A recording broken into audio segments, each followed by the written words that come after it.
Hello everyone, good morning. कैसे हैं बेटा आप सभी? एक बार फिर से दिल से वेलकम है आपका lecture number 10 of the halo alkane and hello arene. आज की क्लास में हम लोग क्या देखेंगे? न्यूक्लियोफाइल सब्स्टिट्यूशन रिएक्शन स्टडी करेंगे। किसके अंदर स्टडी करेंगे? हेलो एरीन्स के अंदर। तो जल्दी से शुरू करते हैं। और टॉपिक क्या है हम लोगों का? The nucleophilic substitution reaction in hello arene. Nucleophilic substitution reaction करेंगे। किस में करने वाले हैं? हेलो एरीन में स्टडी करने वाले। ध्यान रखना बेटा, पेपर में सबसे ज्यादा इंपॉर्टेंट टॉपिक यही है, ठीक है। सीधा सीधा आप लोगों के बोर्ड्स में 5 मार्क्स में पूछा गया है कि भाई साहब ये हमें बता दो कि जो हेलो एरीन्स होते हैं वो लेस रिएक्टिव होते हैं टुवर्ड्स द न्यूक्लियोफाइल सब्स्टिट्यूशन। क्या बोल दिया मैंने इतनी जल्दी? चलो समझाता हूँ। देखो, तो एक्चुअल में क्या होता है, जितने भी हमारे पास हेलो एरीन है बेटा, वो लेस रिएक्टिव है यार। वो सारे के सारे कैसे हैं? लेस रिएक्टिव है टुवर्ड्स किसके? न्यूक्लियोफाइल सब्स्टिट्यूशन के। न्यूक्लियोफाइल सब्स्टिट्यूशन देन किससे कंपेयर जब हम करेंगे? Then alkyl halide. सर ये लाइन तो लिख दी, बट इसका मतलब भी तो बता दो। तो लाइन ये कहती है कि अगर आप लोगों ने क्या करा, कोई हेलो एरीन ले लिया, ठीक है, एक हेलो एरीन ले लिया और एक एल्काइल हैलाइड ले लिया, और दोनों में आप न्यूक्लियोफाइल सब्स्टिट्यूशन करना चाहते हैं, तो देखा ये गया कि एल्काइल हैलाइड के अंदर न्यूक्लियोफाइल सब्स्टिट्यूशन जल्दी हो जाता है as compare to the haloarene. Haloarene में नहीं हो पाता। चलो एक एग्जाम्पल के थ्रू बताता हूं। तो एक एग्जाम्पल लेते हैं, उसको समझते हैं। तो मान लीजिए बेटा मैंने लिया यहाँ पे CH3Cl, ठीक है, एल्काइल हैलाइड। इसमें हम लोगों ने क्या डाल दिया? एक न्यूक्लियोफाइल डाल दिया OH-। जल्दी बताओ क्या होगा? Cl इलेक्ट्रॉन खींचा, यहाँ नेगेटिव या पॉजिटिव। ये भाई लोग कहाँ जाएगा? ये इसकी जगह जाएगा, और ये भाई कहाँ जाएगा? ये बाहर जाएगा। एंड जैसे ही बाहर जाएगा क्या बनेगा? CH3OH, और साथ में क्या बनेगा? Cl। अरे हुआ कि नहीं हुआ सब्स्टिट्यूशन? देखो ना यार, OH कहाँ लग गया? यहाँ लग गया, और Cl कहाँ लग गया? बाहर चला गया। यही तो होता है सब्स्टिट्यूशन। और किसका सब्स्टिट्यूशन हुआ? न्यूक्लियोफाइल का। ये भी एक न्यूक्लियोफाइल, ये भी एक न्यूक्लियोफाइल, दोनों का हम लोगों ने क्या कर दिया? सब्स्टिट्यूट कर दिया। इसको इसकी जगह लगा दिया, इस भाई साहब इसको बाहर कर दिया, हो गया। चलो ये तो हो जाती है। लेकिन अब सवाल ये कहता है कि भाई मान लो अगर हमारे पास क्या है, एक बेंजीन ग्रुप है जिसके ऊपर हम लोगों ने लगा दिया क्लोरीन। इसको मैं रिएक्ट कराता हूँ OH के साथ, ठीक है। OH क्या है? न्यूक्लियोफाइल। OH के ऊपर माइनस चार्ज, क्लोरीन ने इलेक्ट्रॉन खींचे, माइनस। इस कार्बन के ऊपर पॉजिटिव। OH यहाँ जाएगा, Cl बाहर जाएगा। एंड जैसे ये काम होगा, देखो क्या बनेगा बेटा हम लोगों का? ये लगा जल्दी से, इसके ऊपर क्या आ गया? OH। बाहर क्या आ गया? Cl minus. जितनी आसानी से मैंने ये रिएक्शन करके दिखा दी, इतनी आसानी से होती नहीं है। यही है बस ये जो लिखा हुआ था। कहता है haloarene are less reactive. बेटा ये जो है ना हेलो एरीन, ये लेस रिएक्टिव है, ये जल्दी से नहीं बनने वाला ये, ठीक है, लेकिन ये बहुत जल्दी हो जाता है। अब सवाल ये है कि सर ये क्यों नहीं बनते? यही हमारे पेपर में पूछा गया है। तो इसके हम लोगों के पास टोटल 4 मेन रीजन है जिससे ये बता सकते हैं कि ये भाई लेस रिएक्टिव क्यों है। और वो 4 रीजन कौन से हैं? जल्दी से आप इन्हें लिखो, फिर मैं उन 4 रीजन को बताता हूं। जल्दी लिखिए आप इन्हें। चलिए तो आगे बढ़े। आप क्या देखते हैं? अपने 4 मेन रीजन को देखते हैं। वो 4 मेन रीजन कौन से हैं जिनसे हेलो एरीन लेस रिएक्टिव हो जाते हैं? चलिए तो अपने रीजन की स्टडी करते हैं भैया। हमारे पास कौन कौन से रीजंस हैं? तो भैया लोग, पहला है ड्यू टू रेजोनेंस। क्या है? Due to resonance. सेकंड जो है यार वो है हमारे पास ड्यू टू हाइब्रिडाइजेशन, ठीक है बेटा लोग। थर्ड जो है हमारे पास वो है ड्यू टू पॉसिबल रिपल्शन। एक बार मैं समझाऊंगा कुछ चीजें, तो ध्यान से समझना, ठीक है। Due to possible repulsion. And fourth जो है वो है due to instability of phenyl cation. Instability of phenyl cation. ये है 4 मेन रीजन, भूलना नहीं है भाई लोग। तो ये क्या हमारे 4 मेन रीजन जिनकी वजह से एक हेलो एरीन लेस रिएक्टिव हो जाता है टुवर्ड्स द न्यूक्लियोफाइल सब्स्टिट्यूशन, ठीक है। एक एक करके स्टडी करते हैं। तो अपना सबसे पहला जो है वो है हम लोगों के पास, क्या है हमारे पास? Due to resonance. क्या है? Due to resonance. बेटा जिन लोगों को रेजोनेंस नहीं पता तो वो अभी बिल्कुल शॉर्ट में समझे कि रेजोनेंस में क्या होने वाला है। इलेक्ट्रॉन गोल गोल गोल गोल चेन के अंदर घूमने वाले हैं। और वो क्यों करने वाले हैं? ताकि एक मॉलिक्यूल स्टेबल हो सके, ठीक है। चलो, तो अभी मैं पूरा रेजोनेंस तो नहीं बनाने वाला, छोटा सा एक फेनोमेना सिखाना है रेजोनेंस का, वही याद रखना। रेजोनेंस में आपको अगले क्लास में सिखाऊंगा कि रेजोनेंस होता कैसे है। फिलहाल अभी आप लोग एक चीज याद रखें। देखिए, तो मेरे पास क्या है, मेरे पास एक कंपाउंड है, कौन सा है, हेलोएरीन। ये रहा मेरे पास हेलोएरीन, ठीक है, ये लगा दिया हम लोगों ने हेलोएरीन। क्लोरीन के ऊपर क्या थे बेटा हमारे पास, लोन पेयर। अब क्या हुआ, लोन पेयर कहां से कहां मूव करेंगे, from high concentration to the low concentration और इन कॉन्जुगेशन, ठीक है। अब ये सब मैं क्या बोल रहा हूं अभी आप लोगों को नहीं जानना, केवल जितना जानना है उतना समझना है, ठीक है, उतना ही बता रहे हैं अभी आपको, जितना आपका काम चल जाए। तो बाद में तो मैं रेजोनेंस सिखाऊंगा ये आप सभी को कि रेजोनेंस होता कैसे है। अभी फिलहाल देखिए, तो हुआ क्या भाई, यहाँ पर क्या थे, देखिए शॉर्ट में समझाता हूँ कि एक्चुअली रेजोनेंस करना कैसे है। ऐसे ही करना सेम काम। देखो यहाँ पे इलेक्ट्रॉन कैसे है, हाई कॉन्सेंट्रेशन में, यहाँ कैसे इलेक्ट्रॉन लो कॉन्सेंट्रेशन, और कोई भी चीज नेचर में कहाँ से कहाँ मूव करती है, from high concentration to the low concentration. ये एक ट्रिक है याद करने की, इस तरीके से हम रेजोनेंस बना सकते हैं। तो यहाँ इलेक्ट्रॉन ज्यादा नीचे कम, तो इलेक्ट्रॉन कहाँ से कहाँ मूव करेंगे भाई, यहाँ से यहाँ मूव करेंगे।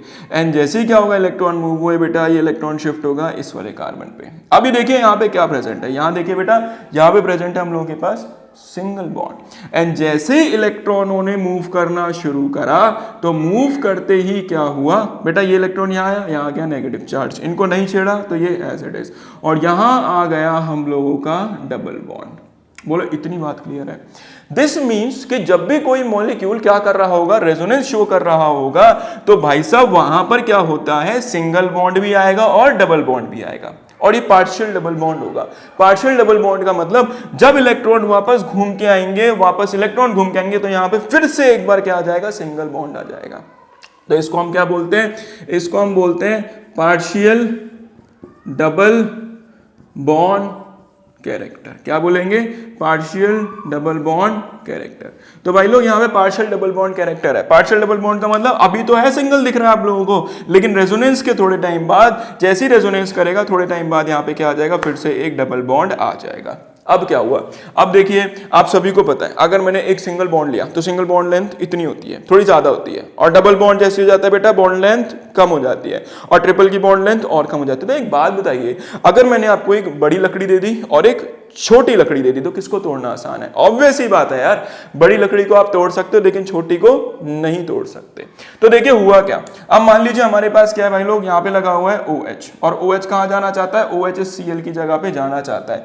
जैसे ही OH यहाँ गया, जैसे ही OH यहाँ गया, उससे पहले ही Cl ने क्या करा, इलेक्ट्रॉन्स को घुमा दिया। एंड जैसे घुमाया, अब यहाँ सिंगल नहीं था, अब यहाँ क्या था, डबल आ गया। और जैसे ही डबल आया, बॉन्ड लेंथ क्या हो गई, छोटी, और जैसे ही बॉन्ड लेंथ छोटी हो गई बेटा, अब ये बॉन्ड नहीं टूटने वाला। क्यों? क्योंकि बॉन्ड लेंथ छोटी होते ही एनर्जी ज्यादा देनी पड़ेगी, ठीक है। तो अब बॉन्ड नहीं टूटने वाला, और अगर बॉन्ड नहीं टूटेगा तो OH यहाँ लगेगा ही नहीं। तो पहला फंडा आई होप क्लियर हो गया होगा कि पहला फंडा क्या है, ड्यू टू रेजोनेंस। तो रेजोनेंस में क्या होता है, पार्शियल डबल बॉन्ड कैरेक्टर आ जाता है, और डबल बॉन्ड कैरेक्टर क्या होता है कि जिसमें बॉन्ड लेंथ छोटी हो जाती है, अब OH Cl को नहीं हटा पाता, ठीक है। तो अब जब नहीं हटा पाएगा तो भाई लग नहीं पाएगा, तो इसलिए हम क्या बोल देते हैं कि ये लेस रिएक्टिव है। जल्दी से पहला लिखिए फिर आगे बढ़ते हैं, जल्दी लिखिए। चलिए तो अब अपना सेकंड फेनोमेना स्टडी करें। सेकंड क्या था, पहला तो हो गया हम लोगों का ड्यू टू रेजोनेंस। बेटा सेकंड समझिए, सेकंड क्या है, सेकंड क्या था, ड्यू टू पॉसिबल रिपल्शन। इसी को समझाता हूं क्योंकि ये रेजोनेंस से लिंक करता है, ड्यू टू पॉसिबल रिपल्शन। बेटा लोग एक बात समझिए कि हुआ क्या, अगर मान लीजिए बच्चों के मन में सवाल आता है, कहता है भैया सर जो भी आप कहना चाहें, कि मान लीजिए यहाँ पे हम लोगों ने क्या लगा दिया, आपने कहा कि यहाँ पे हमारे पास डबल बॉन्ड, कोई दिक्कत नहीं है, आपने यहाँ Cl लगाया, ठीक है, इसने रेजोनेंस करा, और रेजोनेंस करने के बाद यहाँ क्या आ गया, यहाँ आ गया डबल बॉन्ड, ठीक है बेटा। तो देखिए अब क्या हुआ, अब बहुत से बच्चे ये बोलेंगे चलिए यहाँ तो डबल बॉन्ड आ गया, अब एक बात बताइए क्या वो कहीं और नहीं जुड़ सकता? तो बेटा एक्चुअल में क्या होता है, मैं आपको ना एक रेजोनेंस का हाइब्रिड बना के दिखाता हूं। जब ये मॉलिक्यूल पूरा रेजोनेंस कर लेगा तो देखना कहां कहां नेगेटिव चार्ज आता है, वो बताता हूं, डायरेक्टली बता रहा हूं, याद रखिएगा, ठीक है। तो जब ये मॉलिक्यूल पूरी तरह से रेजोनेंस शो करेगा तो होगा क्या, कुछ ऐसा होने वाला है, और उसमें क्या होगा, जो इलेक्ट्रॉन्स होंगे, जो नेगेटिव चार्ज होगा, वो देखिए कहां कहां पे आने वाला है, वो आने वाला है बेटा यहाँ पे, फर्स्ट यहाँ पे, सेकंड यहाँ पे एंड थर्ड यहाँ पे। इन जगह पे क्या आने वाला है हमारा, इन जगह पे आने वाला है हमारा नेगेटिव चार्ज। अब देखिए OH क्या हुआ, OH कह रहा था यार कि चलो मैं यहाँ तो नहीं जुड़ पाया, OH कह रहा था मैं यहाँ तो नहीं जुड़ पाया, तो OH ने कहा क्या मैं कहीं और भी नहीं जुड़ सकता, तो उसने कहा चलो मैं कहीं और ट्राई करता हूँ। तो Cl के फर्स्ट बात कौन सी पोजीशन थी, ऑर्थो, यहाँ तो जुड़ने ही नहीं वाला। यहाँ कौन सी थी, ये थी हमारी पैरा, ये कौन सी थी हम लोगों की, ऑर्थो। तो उसने कहा कि चलो मैं इन पोजीशन में ट्राई करता हूँ। अब जैसे ही OH माइनस यहाँ पे आया, अब जैसे ही OH माइनस यहाँ पे आया बेटा, इसके इलेक्ट्रॉन और इसके इलेक्ट्रॉन में लग गई रिपल्शन, बेचारा यहाँ भी नहीं जुड़ पाया। यहाँ तो जुड़ ही नहीं पा रहा था क्योंकि डबल बॉन्ड कैरेक्टर था, बेचारा यहाँ भी नहीं जुड़ पाया। अब क्या हुआ, कहता चलो कोई बात नहीं मैं वहां जाके देख लेता हूँ। आज जैसे ही यहाँ आया उसने देखा यहाँ भी नेगेटिव चार्ज, तो यहाँ भी रिपल्शन लग गई, कह रहा है यार यहाँ भी नहीं जुड़ पा रहे। अब क्या हुआ, यहाँ आया, यहाँ देखा यहाँ भी रिपल्शन लग गई, कह रहा है यहाँ भी नहीं जुड़ पाते। बच्चे कहेंगे सर यहाँ क्यों नहीं जोड़ा, क्योंकि बेटा ये मेटा पोजीशन है और आपने अभी देखा जब रेजोनेंस हाइब्रिड बनेगा तो मेटा पे इलेक्ट्रॉन्स नहीं होते, और जहां पे इलेक्ट्रॉन्स ही नहीं होते वो अनस्टेबल पोजीशन होते। तो यहाँ तो बात ही मत करो, ठीक है, यहाँ तो अभी फिलहाल बात ही ना करें। तो अब क्या हुआ, ना तो यहाँ जुड़ पाया, ना यहाँ जुड़ पाया और ना यहाँ जुड़ पाया। इसी को हम बोलते हैं second, that is due to possible repulsion. तो सब जगह पे क्या लग रही है, रिपल्शन लग रही है, इसलिए बेचारा वो जुड़ नहीं पा रहा है। समझ आया सभी को, गुड। तो इन सब जगह पे क्या ऑपरेट हो रही है, इन सब जगह पे ऑपरेट हो रही थी रिपल्शन, ठीक है। तो एक काम करिए, जल्दी से फटाफट लिखिए, फिर आगे बढ़ते हैं। लिखिए फटाफट। थर्ड फेनोमेना स्टडी करें, चल थर्ड फेनोमेना स्टडी करते हैं। थर्ड है हम लोगों का इनस्टेबिलिटी ऑफ फिनाइल कैटायन। देखिए भाई, इनस्टेबिलिटी ऑफ फिनाइल कैटायन का मतलब क्या है बेटा, एक बात समझो। देखो हुआ क्या, ये था मेरे पास मेरा हेलोएरिन, ठीक है, तो यहाँ पे लगा हुआ है हमारे Cl, यहाँ क्या लगा हुआ है OH, OH के ऊपर चार्ज माइनस। अब क्या हुआ, Cl ने इलेक्ट्रॉन खींचे, एंड जैसे Cl ने इलेक्ट्रॉन खींचे इस बेंजीन के ऊपर कौन सा चार्ज आ गया, पॉजिटिव चार्ज। तो अब ये क्या बन गया, अब ये बन गया हम लोगों का फिनाइल कैटायन, ठीक है। तो ध्यान रखना, अब ये क्या बन गया हम लोगों का, फिनाइल कैटायन। अब क्या होगा, जैसे ही इसके ऊपर पॉजिटिव चार्ज आया, बेचारा Cl निकल रहा होगा, निकल रहा होगा, निकल रहा होगा, ये क्या कहेगा, वापस आ जा, नीचे खींच लेगा। समझ आया कि नहीं आया, क्यों, क्योंकि कहेगा मैं ज्यादा देर तक रह ही नहीं सकता पॉजिटिव। तो जब तक OH आएगा उससे पहले क्या करेगा, वापस खींच लेगा। Cl बाहर निकला, वापस खींचा, तो ये हो रहा है, वो बाहर निकल रहा है, ये नीचे खींच रहा है, तो बेचारा जुड़ ही नहीं पा रहा। तो ध्यान रखना, थर्ड क्या था हमारा, इनस्टेबिलिटी ऑफ फिनाइल कैटायन। जहां पे क्या होता है, जो फिनाइल कैटायन है वो बहुत ही ज्यादा अनस्टेबल है, तो वो क्या करेगा, वापस से किसको खींच लेगा, Cl को नीचे खींच लेगा, और OH हम लोगों का जुड़ ही नहीं पाएगा, ठीक है। तो ये था क्या हमारा, instability of phenyl cation. And the last जो बचा है वो बचा है हम लोगों का due to hybridization, due to hybridization. अब देखो ड्यू टू हाइब्रिडाइजेशन समझाते हैं। बेटा जो हमें हाइब्रिडाइजेशन स्टडी करनी है वो केवल दो ही हाइब्रिडाइजेशन स्टडी करनी है। पहली करनी है हमें sp2 एंड जो दूसरी करनी है वो हमें स्टडी करनी है sp3, ठीक है। तो हमें बेसिकली दो ही हाइब्रिडेशन स्टडी करनी है, sp2 एंड sp3। सबसे पहले क्या होता है, sp2 क्या होता है सर, sp3 क्या होता है, वो एक शॉर्ट में बताता हूं आप लोगों को sp2 sp3 क्या है। तो यहाँ देखिए, तो पहला लोग लिखता हूं मैं अपना sp3 हाइब्रिडाइजेशन, ठीक है। चलिए sp3 में क्या होता है बेटा, हमारे पास टोटल कितने कार्बन है, देखना मैंने लगाया एक सेंटर में कार्बन। कार्बन कितने बॉन्ड बनाता है, कार्बन बनाता है 4 बॉन्ड। तो क्या हुआ बेटा, ये कार्बन से अटैच है, देखिए एक यहाँ, एक यहाँ, एक यहाँ और एक यहाँ। क्लियर है कि नहीं है? अच्छा, जब कार्बन क्या होगा, 4 कार्बन से अटैच होगा, ट्रिक बता रहा हूं सभी को ध्यान रखना, जब सेंटर कार्बन 4 कार्बन से अटैच होगा या फिर कोई भी एलिमेंट बाकी अदर 4 एलिमेंट से अटैच होगा बाया सिंगल बॉन्ड, बाया सिंगल बॉन्ड, और चारों सिंगल होंगे, तो वहां पर जो सेंटर कार्बन की जो हाइब्रिडाइजेशन होगी वो होगी हमारी sp3। क्या होगी, sp3, ठीक है। अच्छा, इस ज्योमेट्रिक अरेंजमेंट को क्या नाम देते हैं, इसको हम बोलते हैं टेट्राहेड्रल। ध्यान रखना, इसको हम क्या बोलेंगे, टेट्राहेड्रल। अभी बताता भी हूं कि टेट्राहेड्रल होती कैसे, टेंशन नहीं लेनी। दूसरा क्या हम लोगों के पास, दूसरा हम लोगों के पास sp2। क्या है, sp2।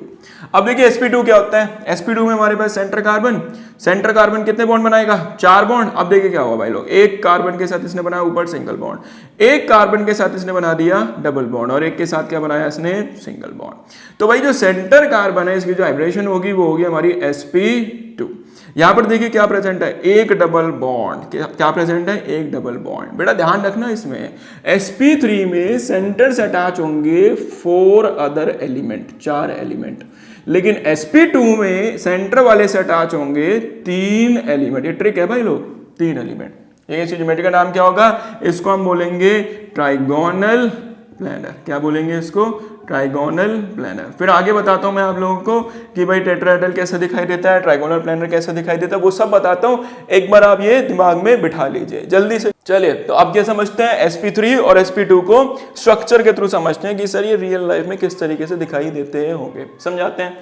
सबसे पहले समझाता हूं मैं आपको क्या हमारा sp3। देखिए सेंटर में क्या है, सेंटर में हमारे पास है एक कार्बन, नीचे कितने कार्बन लगे हुए हैं, 3 कार्बन। तो बेटा ध्यान देना कि सेंटर में लगा हुआ है एक कार्बन, उससे कितने कार्बन अटैच है, टोटल 3 कार्बन अटैच है। ऊपर क्या लगा हुआ है, ऊपर लगा हुआ है हमारे पास एक और कार्बन। तो कुछ इस तरीके से स्ट्रक्चर बन रहा है, ठीक है। अच्छा अब देखिए इसको हम बोलते क्या है, इसको हम बोलेंगे टेट्राहेड्रल। क्या बोलेंगे, टेट्राहेड्रल। अच्छा सेंटर में लगा हुआ है हमारे पास एक कार्बन, बाकी नीचे क्या लगे हुए हैं, ये 4 कार्बन। ये सेंटर में कार्बन, ध्यान रखना। अब देखो ये जो मैंने छोटा वाला दिखाया ना, ये बेटा ये पीछे वाला है, तो ये छोटा ही बनाना है आप लोगों को। ये जो 2 आगे वाले हैं ये हो गए, और ये जो है ये वाला ये हो गया, ठीक है। तो इस अरेंजमेंट को हम क्या बोलते हैं, टेट्राहेड्रल। और इस कार्बन की जो हाइब्रिडाइजेशन होगी वो होगी sp3। ध्यान रखना कि यहाँ पर कितने बॉन्ड है, 4 बॉन्ड। अब देखिए sp2 क्या होता है, sp2 में भाई लोग कितने हमारे पास, sp2 में हमारे पास 1 2 3। तो देखो sp2 क्या होती है, sp2 है, ये लगाया हम लोगों ने एक कार्बन ऊपर, ये लगाया हम लोगों ने एक इधर, ये बनाया हम लोगों ने एक इधर, ठीक है। यहाँ एक डबल बॉन्ड है, भूलना नहीं है। तो यहाँ पर जो कार्बन अटैच है वो एक डबल बॉन्ड से अटैच है। तो देखो क्या बन रहा है, ट्राइंगल बन रहा है कि नहीं बन रहा है, बन रहा है। क्या एक ही प्लेन में बन रहा है कि नहीं बन रहा है, एक्स एक्सिस में, ठीक है, हाँ जी बन रहा है। तो ध्यान रखना यहाँ पर एक ही प्लेन में क्या बन रहा है, ट्राइंगल बन रहा है। तो इसको हम क्या बोल देते हैं, ट्राइगोनल प्लेनर बोल देते हैं। बेटा लोग एक बात बताओ, जब हम लोगों के पास क्या जाता है, एक डबल बॉन्ड आ जाता है, तो डबल बॉन्ड की लेंथ ज्यादा होती है कम होती है, अरे सर डबल बॉन्ड की लेंथ कम होती है।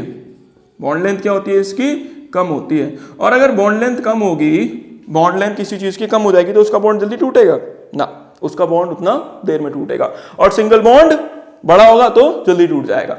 तो जो लास्ट है वो है हम लोगों का ड्यू टू हाइब्रिडाइजेशन। क्या है, ड्यू टू हाइब्रिडाइजेशन। इसको समझाते हैं और फिर फिनिश कर देते हैं। ये बेटा ये थोड़ा लेक्चर लेंथी होगा, लंबा हो गया होगा। क्यों, क्योंकि ये बहुत ही इंपॉर्टेंट टॉपिक था। आप लोगों के बोर्ड्स में, नीट में ये 4 पॉइंट फटाफट पूछ ले जाते हैं, तो ध्यान रखना। अभी क्या है हमारा ड्यू टू हाइब्रिडाइजेशन। देखिए ड्यू टू हाइब्रिडाइजेशन क्या था, एक बात बताइए, यहाँ पर क्या था, यहाँ पर क्या था, जैसे ही बेटा मैंने इसको क्या कराया, रेजोनेंस शो कराया। रेजोनेंस करने के बाद यहाँ पर क्या आ गया था बताइए, यहाँ पर आ गया था हमारे पास पार्शियल डबल बॉन्ड। क्या आ गया था, पार्शियल डबल बॉन्ड, ठीक है। एंड जैसे ही पार्शियल डबल बॉन्ड आया, जरा गिनिए, ये सेंटर में कार्बन, क्या ये सेंटर में, देखिए यहाँ मैच करते हैं, सेंटर में कार्बन क्या लगा हुआ है हमारे पास, डबल बॉन्ड। डबल बॉन्ड में एक, इधर देखिए एक कार्बन ये, एक कार्बन ये। तो बताओ इसकी हाइब्रिडेशन क्या होगी, इसकी हाइब्रिडेशन हो गई sp2। क्या होगी, sp2, ठीक है। चलो तो अब इसको कंपेयर करते हैं किससे, इसको कंपेयर करते हैं हम अपने CH3Cl अल्काइल हैलाइड से। चलो तो यहाँ क्या बनेंगे, कार्बन भाई लोग, यहाँ पे क्या लगा हुआ है हमारे 3 हाइड्रोजन, और ऊपर क्या लगा दिया हम लोगों ने, Cl। अरे देखो यार ये क्या, ये और ये सेम नहीं है, सेम है बेटा, देखो ना, 3 नीचे 3 बॉन्ड नीचे, एक बॉन्ड ऊपर। तो यहाँ हाइब्रिडेशन क्या हो गई, sp3। जल्दी बताओ सारे सिंगल बॉन्ड है कि नहीं है, हाँ सिंगल बॉन्ड। यहाँ देखो क्या है, यहाँ पे डबल बॉन्ड। तो बेटा जब भी कभी हाइब्रिडेशन होगी कौन सी, sp2, तो उसमें जो बॉन्ड लेंथ होती है वो कम हो जाती है, और sp3 में बॉन्ड लेंथ ज्यादा होती है। तो कौन सा बॉन्ड तोड़ना आसान है, सिंगल बॉन्ड। अगर सिंगल बॉन्ड इसीलिए टूट जाएगा तो यहाँ पर OH जल्दी से लग जाएगा। तो ध्यान रखना बेटा, यहाँ पे OH नहीं लग सकता, ठीक है। इसी को हम बोलते हैं ड्यू टू हाइब्रिडाइजेशन। तो फाइनली हम लोगों ने इस टॉपिक में इस पार्ट की पूरी स्टडी फिनिश कर दी है। अब हम मिलेंगे आपसे नेक्स्ट वीडियो में, जब तक के लिए थैंक यू, और ये वीडियो जरूर देखना। Thank you.